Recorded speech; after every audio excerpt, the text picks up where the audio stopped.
أهلا بكم أعزائي متابعي المشاهدين. عاجل تراجع يضرب سعر الذهب بنهاية شم النسيم 13/4/2026، وعيار 21 يقود للانخفاض. افتتحت أسواق الصاغة تعاملاتها اليوم الاثنين على هبوط في سعر الذهب بقيمة 15 جنيه للجرام الواحد، وجاء هذا التراجع بعد حالة هدوء سادت الأسعار في ختام تعاملات الأمس. ويسعى المستثمرون في الوقت الحالي لفهم أسباب هذا التحرك الذي يعيد ترتيب حسابات الشراء والبيع لدى المهتمين باقتناء المعدن النفيس. وتظهر هذه التغيرات مدى مرونة السوق المحلي واستجابته السريعة لكل جديد يحدث في ساحة التداولات الصباحية التي تشغل بال الكثير من المواطنين الراغبين في الادخار.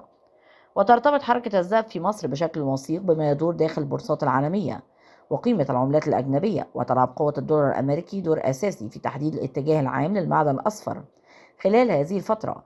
ويسيطر الحذر على سلوك المتداولين بانتظار بيانات اقتصادية جديدة قد تغير مسار السعر صعود أو هبوط. ويهتم المتابعون برصد السياسات النقدية المؤثرة في جاذبية الذهب كأداة مالية آمنة في ظل التقلبات المستمرة التي تشهدها الأسواق المالية الدولية بشكل دائم ومستمر.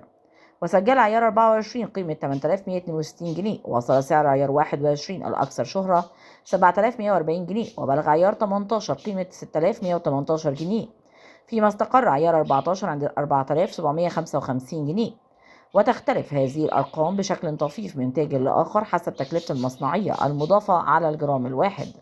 وعند تنفيذ عمليات الشراء الفعلية من المحلات والأسواق المختلفة بجميع محافظات الجمهورية في الوقت الحالي، لا تزال حركة البيع والشراء تعتمد على هذه المستويات السعرية الجديدة التي بدأت مع الساعات الأولى من صباح اليوم.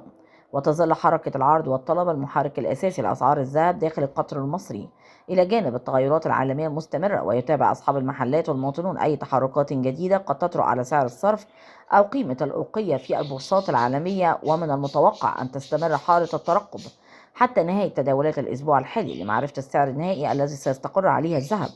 ويدفع هذا الوضع الجميع إلى توخي الحذر قبل اتخاذ أي خطوة استثمارية كبرى في سوق الصاغة المحلي بشكل متسرع.